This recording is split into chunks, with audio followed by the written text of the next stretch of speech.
Jai Shri Krishna Chaitanya Prabhu Nityanand Shri Advaita Gadadhar श्रीवासादि Gaur भक्तवृंद।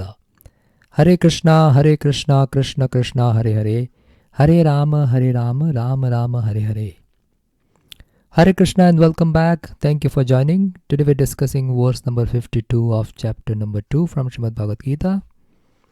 And in the previous verse number 51, Krishna is saying that by engaging in Buddhi Yoga or devotional service to the Lord, great sages or devotees, they free themselves from the result of the work. So once you become free from the result of the work, then what happens? Then you will eventually become free from the cycle of birth and death. And then what will happen after the death? Then that person will attain the place which Krishna describes as Anamaya, a place which is beyond all miseries. And Prabhupada gives us a hint that it is going back to Godhead. So going back to the spiritual world. So by engaging in Buddhi Yoga, one can cross over this material world very easily and get free from the cycle of birth and death. So that was verse number 51. And this was the second benefit of performing Buddhi Yoga. And now in verse number 52, another benefit of performing Buddhi Yoga is explained here. So the place which was described by Krishna as Anamaya, the place which is free from misery, that is beyond the Vedas. That is explained in verse number 52. So that place is beyond the Karma Kanda section of the Vedas. Therefore, in this verse, the Karma Kanda is compared to the forest or dense forest of delusion. Now here you see in this picture, it appears like a dense dark forest. And the Karma Kanda activities or the rituals that are given in the Karma Kanda actually encourages us to enjoy in this dense dark forest. So that's why it is called as dense dark forest of delusion. So let's see the verse. Chapter 2, verse number 52. Yada te moha khalilam buddhir vyati tarasyati tada gantasi nirvedam srotyavyasya sutasya cha. When your intelligence has passed out of the dense forest of delusion, you shall become indifferent to all that have been heard and all that is to be heard. So what is the meaning of becoming indifferent? Indifferent means being disinterested or not interested. So let's go into the Sanskrit of this word.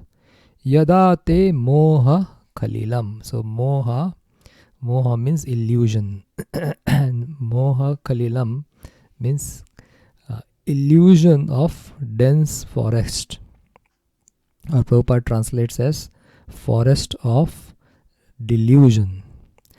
Then what will happen? So when yadate means when your illusion or attachment to this dense forest of delusion is crossed over by buddhir vyati tarasyati. Buddhir vyati tarasyati means when your intelligence goes beyond the forest of delusion. Then the comparison is over here. It's very interesting to the comparison made over here. In the material existence, we see we do not have any physical trap, but all the trap is actually intellectual. So using our mind and intelligence, we get trapped. There is no physical trap like the trapping of the somebody who is going to be punished. They are put in a jail. So that's a physical trap. So this material world is also considered as a jail. But in this jail, we see that nobody is trapped actually. There are no bars or something like that. So this is an open jail where our intelligence is being trapped. So our intelligence is trapped in the forest of delusion, and we generally don't know what is the goal of life. That's how we are trapped. And when our buddhi or intelligence goes beyond this forest of delusion, then what happens? So that's a next line, which is tada gantyasi nirvedam. So that means that when you have so tada means at that time, gantasi means you shall go, nirvedam means callous, or you become indifferent to what. So you become, when your intelligence go beyond, when your intelligence is going beyond the forest of delusion, at that time what happens? You become indifferent to what? Srotavyasya sutasya cha. So srotavyasya means to all that you have heard in the past, and srutasya means all that is, Sotavyasya is that what you are going to hear later, and Sutasya cha means that all that you have already heard in the past. So what this means is one will become indifferent to all that as one had heard in the past or that one will hear in the future. So Lord Krishna is saying here to Arjuna that one will be relieved from all the miseries of false hope. So what are those false hope? Srotavya and Srutasya cha. So these are not only worldly happiness that we are attached to. So even in scripture there are promises of sensual pleasure or heavenly pleasure. So Srotavya and Sutasya cha means you have heard about all these kinds of promises of pleasure in the scriptures in the past, and you may hear about such promises in the future. And these are all part of the Vedas. So earlier Krishna says to Arjuna that Nistraigunya Bhava Arjuna. So go beyond these pleasures of the Vedas, or the not the entire Vedas but the Karma Kanda section of the Veda. So essentially Krishna is telling Arjuna that don't get caught in the temporary pleasures of the material world, and then go beyond this dense, dark forest of delusions which is given by the Vedas, which is actually eternally going to keep you in the cycle of birth and death. So in this world we always see that the world is presenting us, or the material nature is presenting us with new and exciting things, like various kind of hope of happiness. Like for example, it presents us in like nice home, nice car, nice gadgets, and so many nice things, and we get trapped by thinking that these things will make me happy. It comes in form of, normally it will see it in form of advertisements, and these advertisements are bombarded all over, that take this and will make you happy, buy this and it will make you happy. So when we constantly watch this, this kind of allurements, so then what happens? We get easily trapped, because there's a constant stimuli which is given to our mind, and the mind starts thinking or identifying with those external objects, and it starts thinking that these are the objects that are going to give me happiness in this world. So advertisements is one form of allurement. So this allurements not only comes in form of this advertisement, but they are also coming through the Karmakanda section or Karmakanda part of the scripture. In fact, the Vedas sometimes promises much more happiness or much more different kinds of pleasure which is beyond our imagination. So these are all like Bhoga and Aishwarya. So if we see this picture, in this picture it's kind of dense dark forest, and here it is saying economic development, religiosity, sense gratification. So these are all part of the Vedic literature, or the Karmakanda sections of the Vedic literature, where it gives you different rituals, and then the benefits of performing those rituals. So these are, technically they are in the Sanskrit known as Dharma, Artha, Kama. These are the three things. Dharma means you perform your dharma, means you perform your duties, which is prescribed in the Vedas. Then you get Artha. Artha means wealth. And then with this Artha, you can fulfill your Kama or desires. So this is the three things: Dharma, Artha, and Kama. So these are cycle, and it keeps on going. But the problem with that is, by doing this, by following the Vedas, one gets trapped into this forest of delusion, dense dark forest of delusion. That's what Krishna is saying over here. So one is trapped here. One cannot get out of this. So Krishna is telling over here that once you are no longer excited by the promises of these Vedas. And why you are not excited? Because you have understood that there is higher reality. So this temporary material world is not the complete reality. There is higher reality, and then the promises of karma kanda, higher reality than the promises that are given in the karma kanda section of Vedas. And those reality which are higher, they are also eternal in nature. It's permanent happiness.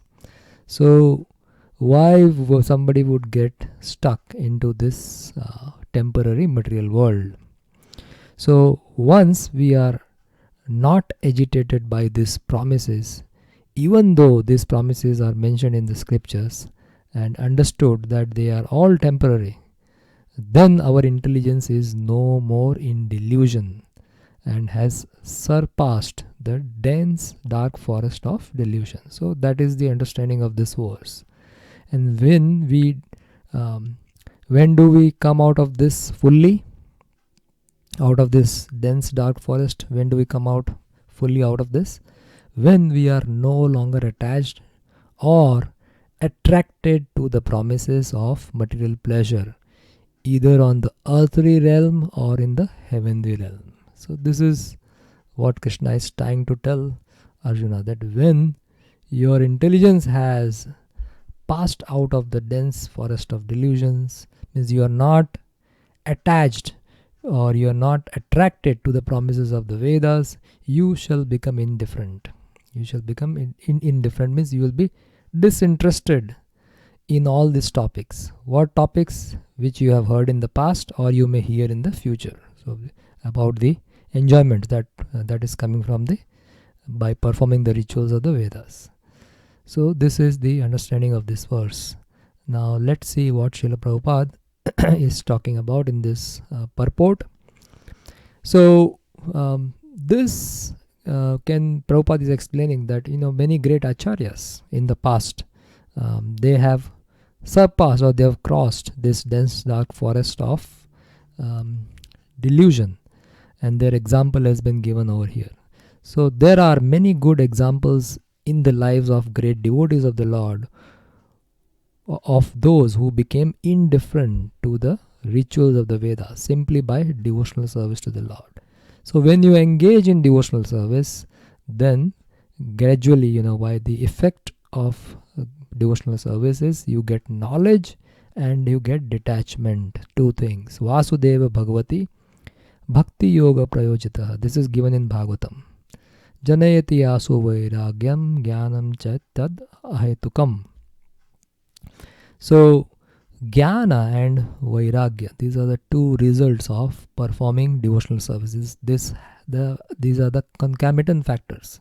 When you perform bhakti means devotional service, when you serve Krishna sincerely, and if your motive is to only serve Krishna, then you get causeless knowledge. You get the knowledge about Krishna and knowledge about relationship with Krishna and knowledge about everything. So that knowledge is given to us or revealed to us by Krishna.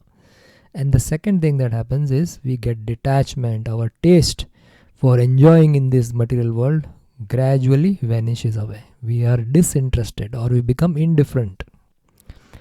When a person factually understands Krishna and his relation with Krishna, he naturally becomes completely indifferent to the rituals or fruitive activities, even though an experienced Brahmana. So even if a person is experienced and he knows that these are the things given in the Vedas, but that person is disinterested. So one such example is the example of Sri Madhavendra Puri. Sri Madhavendra Puri, a great devotee and acharya in the line of devotees, says. So what does he says? So he talks about all the processes which is given in the Veda, and he said that essentially he's saying that please excuse me, I am unable to do all this. These things are good, but I am not able to do all these things because I am actually engaged in. I constantly remember Krishna. This is my engagement, and this is what is explained in this verse. So let's read the verse. Sandhyavadana bhadram astu bhavato bhoha snana tubhyam namo bhodeva pitrascha tarpana vidhau naham kshamam samyatam yatra kwapi nishadya yadava kulottama sasya kamsa dvishaha smaram agham harami tad alam manye kim anyena me. Oh, my prayers 3 times a day. So these are the processes which is given in the Vedas. Oh, my prayers. So he's talking to the prayers 3 times a day. All glories to you. Oh, bathing. So these are recommended things which are given also in the Vedas. I offer my obeisances unto you. Oh, demigods, oh, forefathers, please excuse me for my inability to offer you my respects. Now, so he is asking or begging for forgiveness from the prayers or the demigods or the forefathers. Now what is he doing instead? He is saying, now wherever I sit, I can remember the great descendant of Yadu dynasty, Krishna, the enemy of Kamsa, and thereby I can free myself from all sinful bondage. So even just by remembering Krishna, he is getting rid of all the sinful bondage. I think this is sufficient for me. So he is saying that if I just remember Krishna, everything else is taken care. So is remembering Krishna, as we have discussed in previous session, is like watering the root of the tree. If you water the root of the tree, you don't need to water all the leaves. Just by serving or remembering Krishna, all the other duties which we have in our life, they all are taken care. For whom Vedic rituals are imperative. For whom it is there, these rituals should be, they should do it. So Vedic rites and rituals are imperative for neophytes. Neophytes means it's beginners.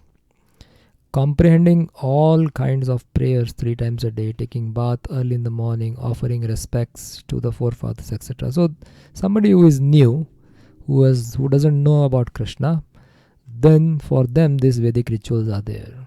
Or somebody who is too much attached to material sense gratification, for them, because they cannot give it up, so for them this is okay to do Vedic rituals under the umbrella of Dharma. What is the position of fully conscious devotee, fully Krishna conscious devotee? But when one is fully in Krishna consciousness and is engaged in transcendental loving service, one becomes indifferent to all these regulative principles because he has already attained perfection. So when we surrender unto Krishna, when we engage in serving Krishna, then that person is towards the perfection, or someone may have already attained the perfection. So for them, they don't need to perform all these Vedic rituals. If one can reach the platform of understanding by service to the Supreme Lord, he has no longer to execute different types of penance, sacrifice as recommended in the revealed scriptures.